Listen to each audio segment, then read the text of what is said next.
You are listening to Brayford Radio. This recording was originally broadcast on the 5th of May 2016.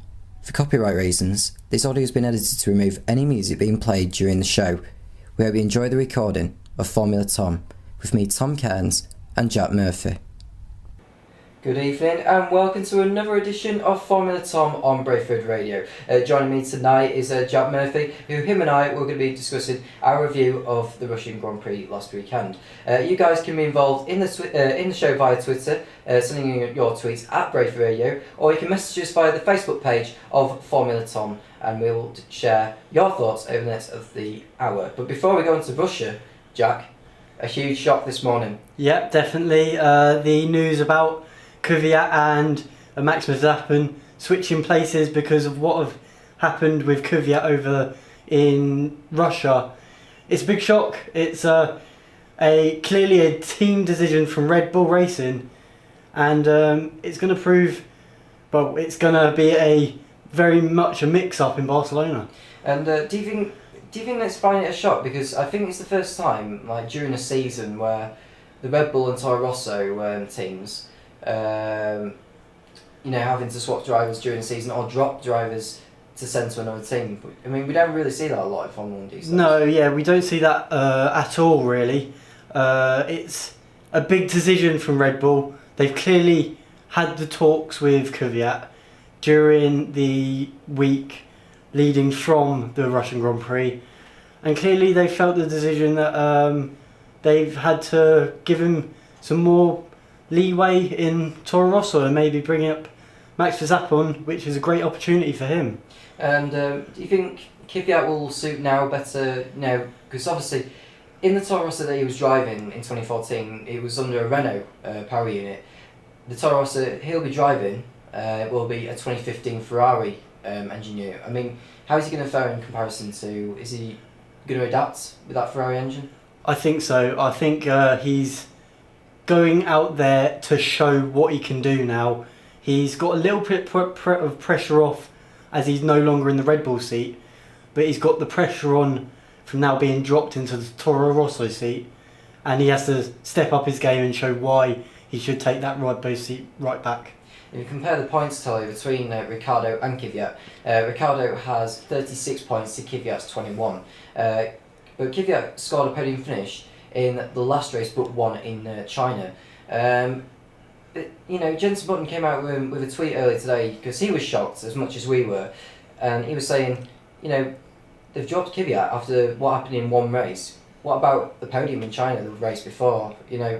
But do you think it was a sign of things to come for Red Bull if Kvyat was behaving the way he was? Because obviously he's had his shenanigans with Vettel in the last couple of races, but I wonder how that's going to make Sebastian feel now that he's in that Toro Rosso seat. Yeah, well, we saw in the previous race that on the come together with Vettel and Kvyat in as I said, the previous race on the first corner, and they had a little bit of an exchange in the podium room, and clearly Vettel, it is carried on really, and I think Vettel will feel like it's justice, kind of, but maybe a little bit of too much of a harsh justice, because he needed to calm down a little. Everyone understood that, but that's racing for you. He wants to go for the wins. Calm it down a little bit, keep it under the borderline, and he should have been racing with that Red Bull team for at least the year out. So maybe it was a harsh decision, but I understand why they've taken it. And just to remind you, the incident in that first corner, because Kvyat, not only he hit Vettel once, but twice, but in that first melee, it ricocheted Vettel into Ricciardo, which damaged Ricciardo's car in the process. So that's probably understandable, because obviously Red Bull left Russia with no points, and they've lost ground to Ferrari, and their gap between them and Williams has been cut as well, so not good indeed. And just to remind you, the results from the Russian Grand Prix on Sunday in Sochi saw Nico Rosberg take his 7th Grand Prix win in a row, his 4th of the season. Hamilton in 2nd place this time, so very, very well done, despite starting 10th. Kimi Raikkonen's 3rd, Bottas was 4th, followed by teammate Felipe Massa, who was 5th, and it's Fernando Alonso in the McLaren, scoring his first points of 2016, followed by Magnussen, who also opens Renault's account for the year since their takeover from Lotus. Then it's Grosjean who finishes 8th, the Haas. Then it's Perez who scores his first points of 2016 with 9th, and Jenson Button opens his account for this year with the 1 point in 10th. And outside the points, we've got Ricciardo in 11th, then it's Sainz, Palmer, Ericsson, Kvyat in 15th, Nasser, Gutierrez and Verline. And I can tell you the retirees were Verstappen, Vettel, Hulkenberg and Horienzo, who crashed out in the turn 2, I should say, on the first lap. So how that impacts on the championship: Nico Rosberg holds the maximum, 100 points, 4 wins out of 4. Then it's Hamilton with 57 points, so it's a 43-point gap between the two now. Raikkonen's in 3rd with 43, then it's Ricciardo 36, Vettel with 33, then Massa 32, Grosjean 22, Kvyat, who is currently 8th in the standings, despite his demise to Toro Rosso on 21. Then it's Bottas with 19, Verstappen with 13, then Alonso with 8, then it's Magnussen in 12th with 6, Hulkenberg with 6 as well, Sainz with 4, Perez with 2, Button and Van Dorn with 1, leaving only 6 drivers, including Jolyon Palmer, yet to score in 2016. As for the Constructors' Championship, Mercedes are now up to 157 points, 81 points clear ahead of Ferrari in 2nd place with 76. Then it's Red Bull with 57, Williams with 51, Haas with 22, Toro Rosso 17, McLaren 10 now, Force India with 8, and Renault open their points account with 6, leaving only Sauber and Manor yet to get out of the doldrums. How would you say the difference is now in the standings in comparison to before Russia? Well, we can clearly see that it's kind of starting to show what the rest of the season might look like. We can see Mercedes and Ferrari going up the top. The kind of middle pack area with Red Bull, Williams, Haas and Toro Rosso, we're going to get to see them shuffling and mixing. So it's a good solid pack, and we're starting to see finally what the rest of the season might shape up to be. And 4 drivers in Russia opened their points account for the year, including the 2 McLaren drivers of Fernando Alonso and Jenson Button. You have to say that's a great result for Fernando, would you say? Because it was unlucky not to get into Q3 despite the margin between him and the 8th place man, I believe. But he put one right in the race on that one-stop strategy. Yeah, definitely. Great confidence booster for him. Hopefully he can keep that going, keep them points rolling in, and for him and also the team, that's going to be confidence going into the next race. And the other results as well, the fastest lap award, the DHL fastest lap award, this time it's no surprise, Nico Rosberg, he set his time on the penultimate lap of the race at 1:39.0. So it's a hat-trick, a pole, fastest lap and race win for Nico Rosberg, so very, very well done indeed. The fastest pit stop award, who do you think's won it again? It's got to be Williams. It's got to be Williams, absolutely. A time of 2.3 seconds for Felipe Massa that he managed to do in the closing stages. So very well done to the Williams team. That's 4 races out of 4 on their pit stops. Very, very well done indeed. And, well, what can I say? The driver of the day, I forgot to mention. That went to, do you want to have a guess? Would it be Lewis Hamilton? Not quite. No. It was Kevin Magnussen for opening Renault's points account for the year. So because he started 17th, so 10 places up from his good position to 7th. So very, very well done. Renault scoring their first points of 2016. And do you guys have any thoughts on the Kvyat Verstappen case that came out today, or if that's on the results from last weekend's race and the standings, then do please tweet in at Brayford Radio or message us via the Facebook page of Formula Tom, and we'll read out your thoughts as soon as we can. Here's your first question of the evening, and the question is, which Jordan driver finished 3rd in the World Championship in 1999 with 2 race wins? I'll repeat the question again. Which Jordan driver finished 3rd in the World Championship in 1999 with 2 race wins? The answer will be given to you later. In the meantime, here's David Bowie's Changes. This is Tom Cairns on Formula Tom. You are listening to Brayford Radio. And that was Changes by David Bowie. The question we asked before we left was which Jordan driver finished third in the World Championship in 1999 with 2 race wins? Did you have a guess? Is it Damien Hill? It's not Damon Hill, no. I can tell you it was his teammate at the time, Heinz Harold Frentzen. He managed to notch up 2 race wins in Magny-Cours and Monza, finishing close behind Eddie Irvine and the world champion Mika Hakkinen. So I want to talk about someone who is making good progress this year in comparison to how he fared last year and the year before. The Iceman himself, Kimi Räikkönen. How have you rated him since his debut in Formula 1? Oh, he's been a brilliant addition to the grid. He's come in, he made a statement, he left for a little while and then he come back and he's still making them statements. Not as big as his first stage, but he's still round about the top. So he's been a great addition to the grid, and we was sad to see him leave when he did, but it's great to see him back. And in the late 80s and early 90s, Kimi Räikkönen, unsurprisingly, has been involved in the karting championship in classes and cups. In 1993 and 94, he participated in the Finnish Cup.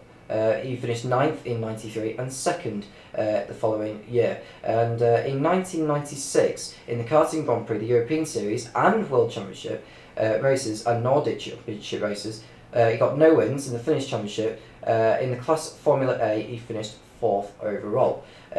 In 97, he participated in the Finnish Championship, in the class Intercontinental, Champion Nordic Championship, and class Intercontinental 4th overall. In the karting Grand Prix and the World Championship races, he was invited to drive with the Peter de Bruyne team, if I pronounced that correctly.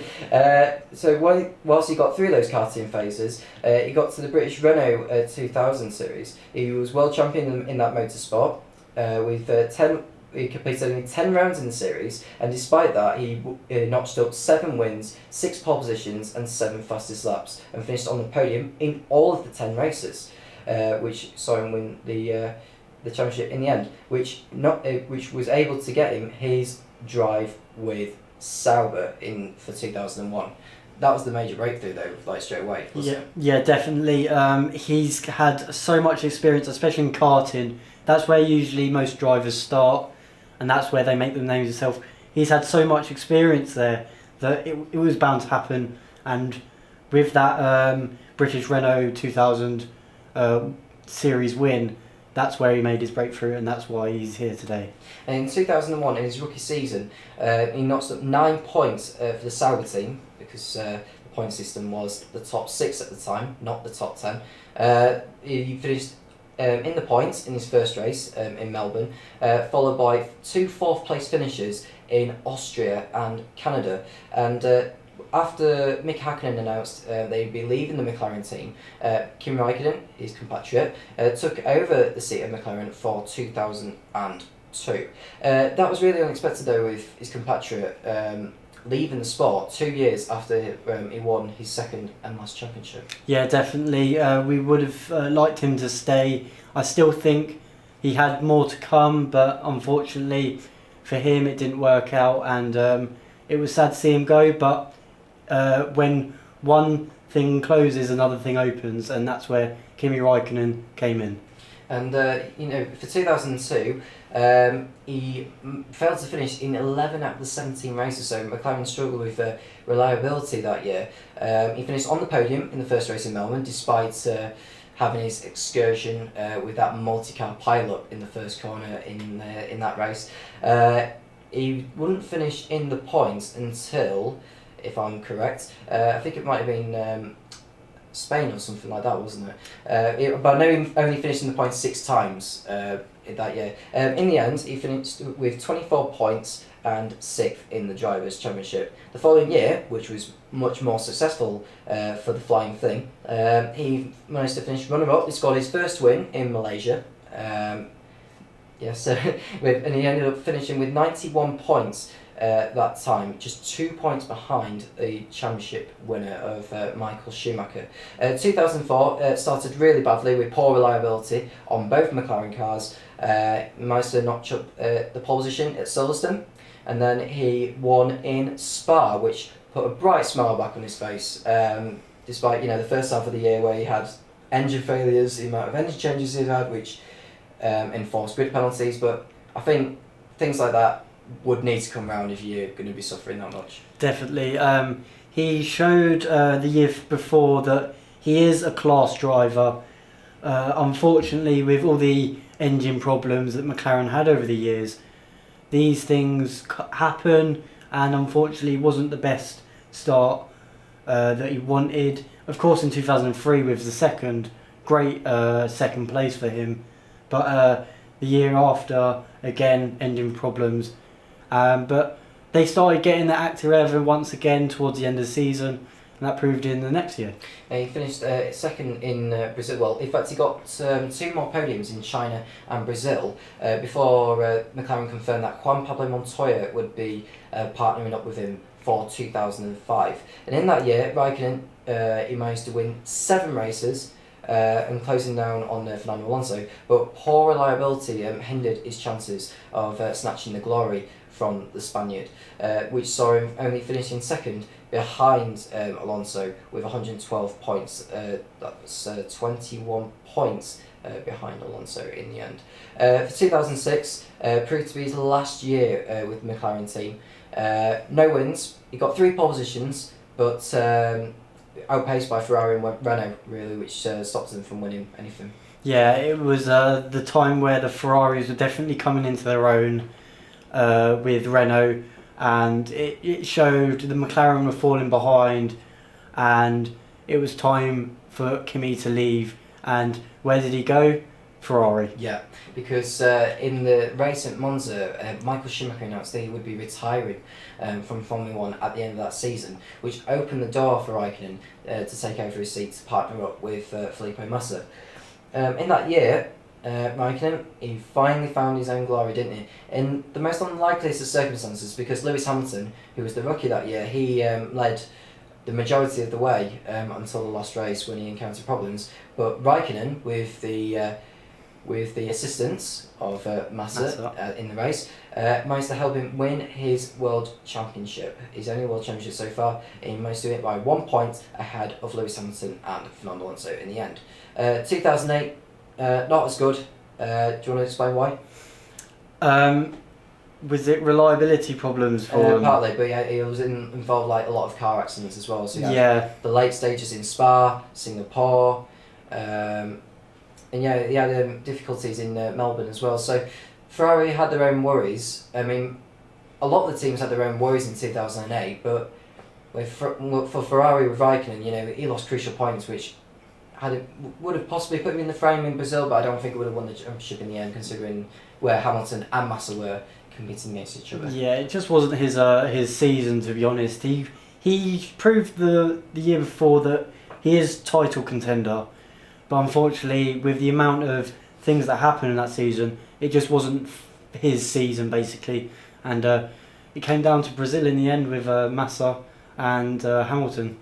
But Ferrari managed to maintain the Constructors' Championship that year, so Raikkonen did very well to become an instrumental part in success there. For 2009, with the radical change of the F1 cars with the rear wing and the front wings, despite a poor start to the season with lacklustre points, Raikkonen managed to win on his favourite track in Spa. He managed to win ahead of his future teammate, who was going to partner up in the next race, Giancarlo Fisichella, to the race win.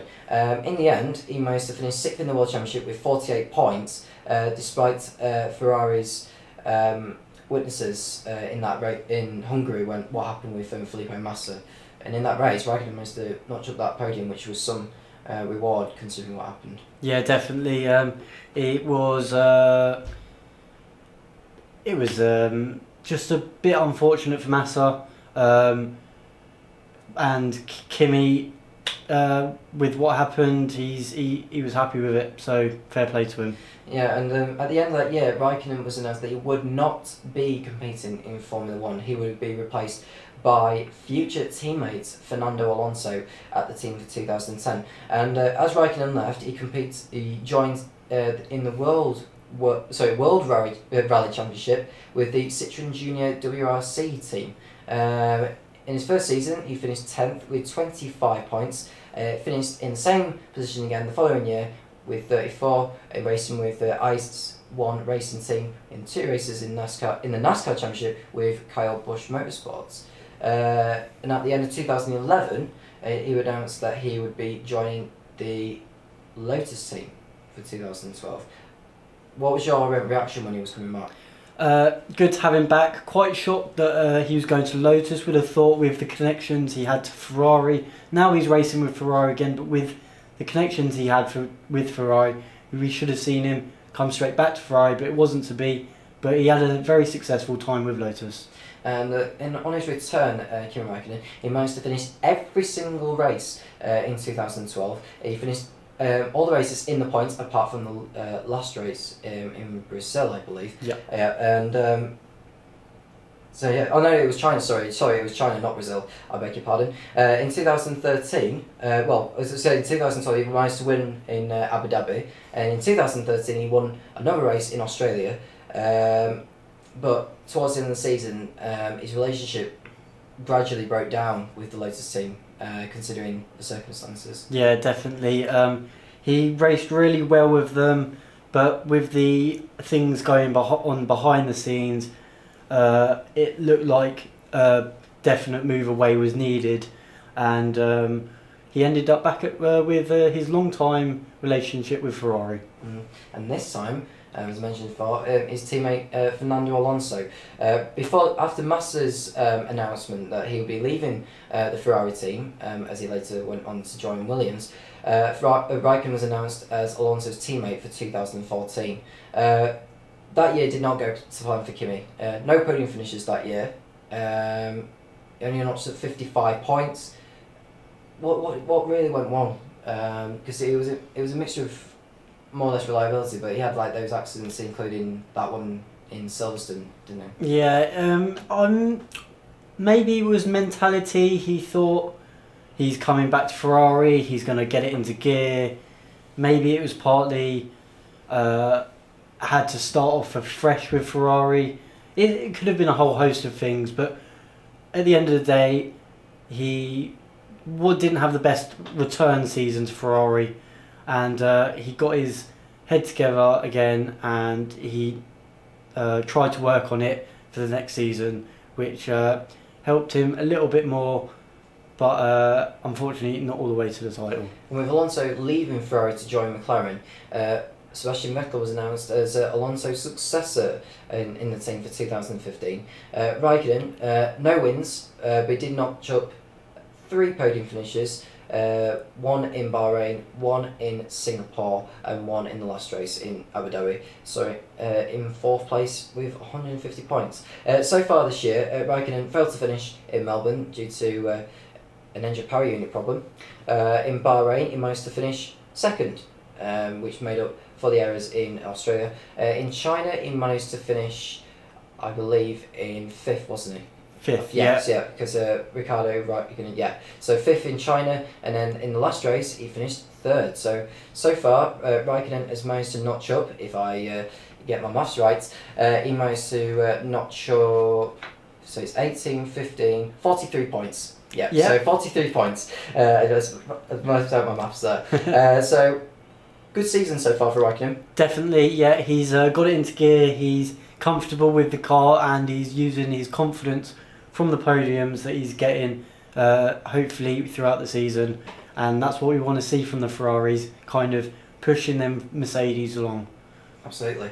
And if you have any thoughts on Kimi Raikkonen himself, or the Iceman if you rather call him, or anything that we've covered so far, including the results from Russia or the switch between Kvyat and Verstappen, then do please tweet in at Brayford Radio or send us a message via the Facebook page of Formula Tom. For now though, here's your second question of the evening, and the question is, this is a very challenging one, this one, so to those who are really into Formula 1, you might challenge yourselves with this one.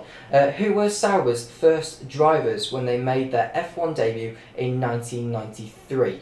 Who were Sauber's first drivers when they made their F1 debut in 1993? The two drivers, so there was no like substitute drivers that year, it's just two drivers, okay? The answer we're given after Kickstarts by example. This is Tom Cairns on Formula Tom. You're all listening to Brayford Radio. And that was Kickstarts by example. The question we asked was which two drivers drove for the Sauber team in their debut year in 1993? Do you want to have a guess? Right, I think I might know one of them. Is it JJ Leno? Something like that. Yeah, you're right. JJ Leto. Leto, there we go. Yeah. JJ Leto. Yeah. Do you know the other one? No, I don't. I can tell you. JJ Leto was one. The other he's an Austrian. Karl Wengler. There we go. Karl Wengler, yeah. So those were the two drivers who competed for Sauber in '93. So very well done if you got those two drivers. It's that time of the show now, Jack. What is it? Badger GP. Badger GP. There we go. How did we do? I did fantastic. I was on point with my predictions throughout the day. Right, really? Yeah. I had Rosberg to win. I had Hamilton to come second. I had Vettel to come third. Didn't happen, but no biggie. I had Rosberg for pole. I had Rosberg fastest lap. I had one safety car, and I had Jenson Button to go out first, but that's a shot in the dark, really. But yeah. I was quite pleased with the results given. Okay, so before we go on to the results, obviously with one of the players in the league, he managed to be the 8th highest scorer in the World Championship. So out of nearly 7,000 people who played Badger GP, he was the 8th highest for that race, which was Honey Badger GP, who was managed by Tom Hinchcliffe from back home in Pennsylvania, Massachusetts. So very, very well done with that. Okay, so the results from Russia, as I suppose, from last place, it's Red Bull Dog GP with 79, then it's Team Martin with 119, Team Jedi with 132, Cairns Racing with 134, then Mark's Mercedes GP, beaten for the first time, 154, Delta F1 172, and 100 Badger GP with a total of 217 points from Russia. As it stands in the championship overall, Honey Badger GP, in only 2 races, he's managed to bring himself right back into it with 324 points, 102 points behind Red Bull Dog GP with 426, then Team Jedi with 430, then Team Martin with 473, then it's Cairns Racing with 480, then it's Delta F1, that's Jack with 500, and Mark's Mercedes GP still out in front with 611, which at the moment in the World Championship overall around the world, Mark's Mercedes GP is 126th in the standings, which is not... It's not too bad considering there's about 7,000 people, as you say, playing. That's not half bad. Yeah, exactly. With my predictions, I didn't do too well. I was a little bit distraught because I really wanted Hamilton to... I really wanted him to win. Yeah. Because I know how much of a fighter he is, especially in the situation with Rosberg at the moment. I think I put Hamilton to win, Rosberg second, Kvyat third, but that was completely different. Fastest lap, I got that wrong, I believe. I think the only one I got right was the safety car, which was one safety. Yeah. Perez, I put first retiree, but not to be. The first retiree. Did you say you got the first retiree? No, I put down Jenson Button. All right, it was Rio Haryanto because obviously 3 drivers who crashed out on the first lap. The driver who started further down the grid would be classed as the first retiree. So yeah, I can't believe Honey Badger GP though. Would you say? No, yeah, definitely. His predictions must have been on point, as well as his pit wall doing ever so well. So fair play to him. He's right back into this league. So fair play to him. And I was messaging him the other day about his points. I messaged him on the Sunday, but he told me he hadn't watched the race yet, so I didn't tell him the results. So he managed to watch it. He thought it was a good race, and I asked him, "You must have got good predictions," and he said he got every prediction right apart from the first retiree. Oh, predictions on point, it won't get you the points. Yeah, exactly that. You never really know. I mean, I think so far I've just looked at my predictions comparison between the 4 races, and the best prediction I managed to do was in Australia. I got 3 predictions right. I got Vettel as the 3rd place man. I got the safety car one right, and I can't remember. I think it was pole position. Yeah, so it was the pole sitter, the 3rd place finisher, and the number of safety cars that I managed to get right.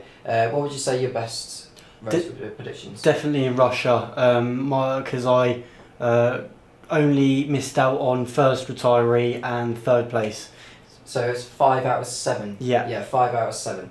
I mean, as it looks in the league, I mean, I think you're up 3 places. I'm up 3 places. Martin is down 2. Team Jedi is down 2, I believe. Well, I can't exactly remember. But I know Red Bull Jog GP was up there, so I think he's down 3. You're up 3. I'm up 3. Martin, he's down 2. Team Jedi is down. He might be up one actually. But the only ones who are unchanged are Mark's Mercedes GP and Honey Badger GP. So, what are you thinking about Spain? Considering now that we've had this switch between Kvyat and Verstappen. Definitely. It's going to be I think it's going to be a very unpredictable race, to be honest. I think it's going to be one of them ones that's just up in the air. I can see Rosberg winning again, so I might put him for my first. I can see Hamilton getting pole position though, and fastest lap. But I don't see Hamilton finishing on the podium. I think... Not at all? Not at all. I think first corner. I think he might be first out. Do you think? I'm going for a very unpredictable race. So I'm going a bold strategy on this one. Okay. So Hamilton first out. Rosberg, Vettel... No. Rosberg, Kimi, Vettel. And... fastest lap, Hamilton. No, scratch that. Rosberg, and first retiree, Hamilton. Yeah. 2 safety cars. You're going 2 safety cars. It's a strange one with the safety cars because there's only been 4 races in Barcelona that featured a safety car, and only one of those have featured 2 safety cars. But we haven't had a wet race in Barcelona since that famous one in '96 when Schumacher won his first race with Ferrari. So, but I think Spain, in my opinion, I think Spain is more of a predictable one because it's very, very hard to overtake. It's not like Russia or Bahrain or even China, where it's easy to overtake because I think it's like a lot of the curve sort of turns, like really sort of blunt turns that sort of makes it more difficult to sort of overtake. The only places you could really overtake really is on the start finish straight. On that hard braking zone. Yeah, that hard braking zone. Obviously, because the 2 DRS zones for Spain are located on the start finish straights and on that back straight in between turns 9 and 10. So yeah, I wonder what Martin's thinking because he didn't really have a great predictions for the weekend. Yeah. But in terms of the pit wall, now that Verstappen, because I've got Verstappen in my team, that's going to be an extra boost because that's like a free change in a sense. Yeah, it's unfortunately I took Verstappen out of mine, so I no longer have him in my team, and now that he's gone to Red Bull, I have Toro Rosso as a team, and so maybe that's boosted my Toro Rosso up a little bit with Danny Kvyat in there, maybe giving them a bit more experience. And what about Max then? Because now he's obviously competed in 23 races with Toro Rosso. What do you think his expectations now at Red Bull for this season? Because I don't think too many expectations, but although considering how well he did at Toro Rosso, he should be able to do well. Yes, definitely. I think he should be able to do well. I think his main aim for at least this season is to get a podium finish and then take that momentum and keep it going maybe into the future seasons if he stays at Red Bull.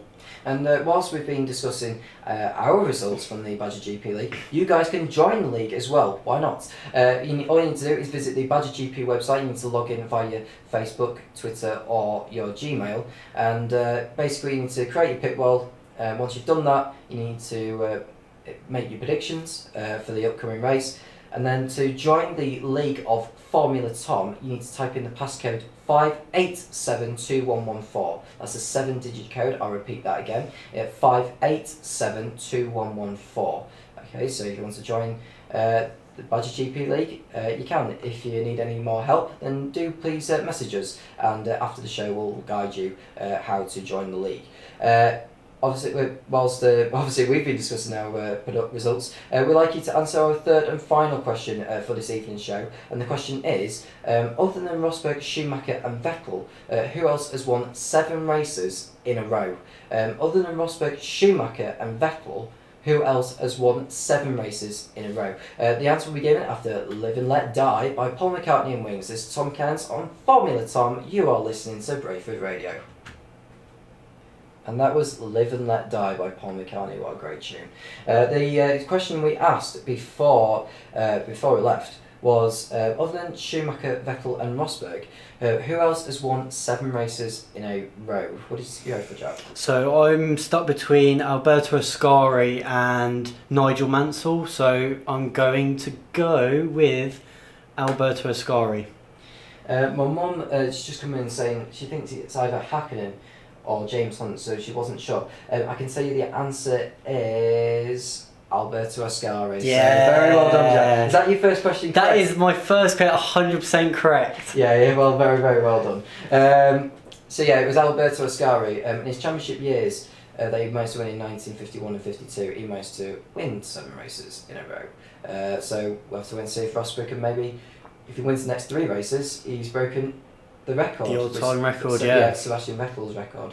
So yeah, I wanted to move on from one of the most experienced drivers on the grid to one of the less experienced drivers on the grid. Marcus Ericsson. Not just as an F1 driver in general, but what do you think on the lead up to Formula 1? Because it was quite known to my eye of how competitive of a racer he was, especially in the GP2 series. Yeah, definitely. In the GP2 series, he was very competitive. He made himself known, and that is why he's in the F1 seat now. Definitely in his earlier years, he definitely showed why he is capable of coming into an F1 car. Has it worked out for him? Don't know just yet. Not just yet. Yeah. I think it's just fun. That's what's getting in the seat, really. I can tell you, Marcus Ericsson, before he joined Formula 1, in late 90s and early 90s, he competed in karting with Cadetti and Micro, followed by karting for Mini, in IC Junior and ICA between 2004 and 2008. In 2007, he competed in the British Formula BMW Series as well. In the British Formula 3, in his first year of F3, he managed to... it's a bit hard actually because of the handwriting on that. Yeah. But let's just say he's competing in British Formula 3, along with the Japanese and British Formula 3, and then GP2 was his major breakthrough, wasn't it? Yeah, definitely. With Supernova, he had it quite tough in the first season, but he showed his competitive side, and that's why he progressed through the ranks of GP2. So that's why we can see him. We're seeing him now in a F1 car. And GP2 was his major breakthrough for Marcus Ericsson. In 2010, he joined the Supernova team. In that year, he didn't really live up to his expectations. He only finished in 15th overall in the World Championship. Stayed in that series for 2011. He got the podium finish in Abu Dhabi in the GP2 Asia Series, as well as a P1 in pre-season testing at Silverstone. It must have been one of those young drivers, young drivers tests that they normally do during the year. So in his GP2, he managed top positions and he thought his team did a good job. And in the end, he managed to go 5 places better than he did in 2010. He managed to finish 10th in the standings. In 2012, he stayed with the iSport International racing team, and he managed to, after a disappointing start to the season, he won in the first race in Spa, and for the rest of the year he managed to get some good results as well. In the end, he managed out of the points in the final 7 races, and the season it started with the Dams team. He agreed to join Dams for 2013. Apologies for the research, by the way. The handwriting is very, very small. I really, really apologise for that. So yeah, he joined the Dams team in 2013, which proved to be his last season in GP2 before being announced as Caterham's one of Caterham's drivers for 2014. Unsurprisingly, the team got no points for neither did Marcus Ericsson. He got his best finish at Formula 1 in 11th in the Monaco race, and he didn't finish the season though, did he? No, he didn't. It was because of lack of funds, or...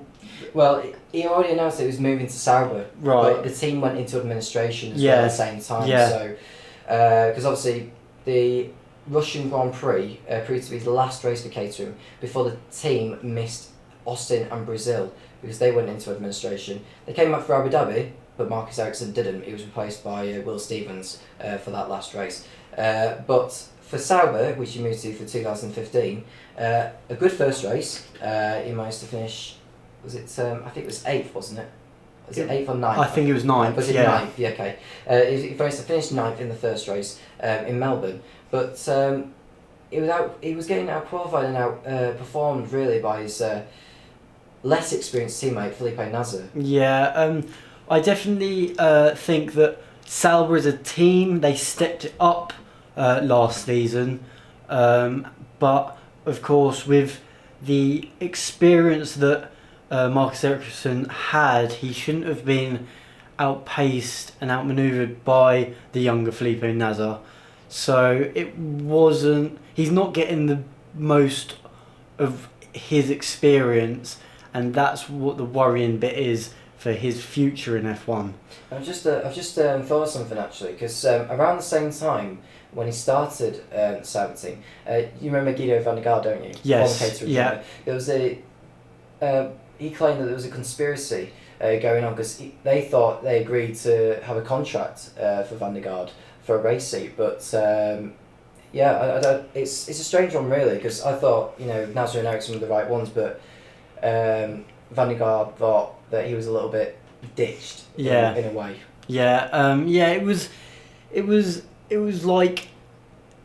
It was the story at the time, wasn't it? It was just a bit confusing. People were saying one thing and then another people were saying others, and the teams didn't really know what was going on themselves. So they took it to court, didn't they, in the end? And we saw Van der Garde drop the case in the end, and now we see Marcus Ericsson as the full-time driver. And for 2015, he managed to, in the end, finish with 9 points and 18th in the final standings. For 2016, failed to finish in Melbourne, 12th in Bahrain, 14th in China, and 14th again, I believe. Yes. In Russia. Yeah. So yeah, Marcus Ericsson, no points so far this year or for the Sauber team, but still a long way to go yet. I want to talk maybe a little bit about Sauber, because there were rumours saying that before China that there were rumours because of financial worries that maybe they weren't going to be taking part. Did you find anything about that? Yeah, I did hear this, and they sound like, even when in Russia, that they're having financial problems, and they find it hard to find financial backers for the team, especially with a team that did not great but decent compared to the seasons beforehand last season. So they've dropped down again, and they're just losing their financial backers, and maybe it's time to rethink what they're doing in the sport, which is not what the fans want. We want them to stay, but maybe a partnership with another company. Like BMW, for example. Definitely. Maybe that, bring in the funds, even bring in parts from the other companies and get stronger car. That's what we want. Maybe like Audi or something, whenever they're ready, they could maybe form a partnership with the team. Audi Sauber. Yeah. Aston Martin Sauber. No, because it's got the... it's Red Bull, sorry, Red Bull. Yeah, it's the Red Bull, I was thinking Force India last year, so yeah, you're right, it's Red Bull. Obviously, before we go, what do you think about your predictions, maybe a little bit about Spain? Because obviously we're having our Spanish GP preview show next time. What do we expect to see? Because Hamilton's fearing, after he's already got 2 reprimands this year, and he believes it's likely he'll get that grid penalty anytime soon. Yeah, it's he's, especially with the car, he's lacking the reliability shown in pre-season. We saw with the Mercedes, they had such good reliability, and that's kind of coming into play now because they lacked the experience of dealing with the reliability problems in pre-testing, that they thought it won't come up during the season because it hasn't come up now, so why worry? But now it's coming in hard, it's coming in fast, and he's going to struggle to keep up for the rest of the season. If it's anyone that can do it though, it is Hamilton. We have to end there, Jack, because we are at the end of the show, I'm afraid. Everyone, thank you for listening and sending in your tweets and answers tonight. We're back on there again next week, where me, Jack and Martin will be previewing the next race in Barcelona for then. From me and the team, have a great week, and we'll talk to you again next time. This is Tom Cairns on Formula Tom. You are listening to Brayford Radio.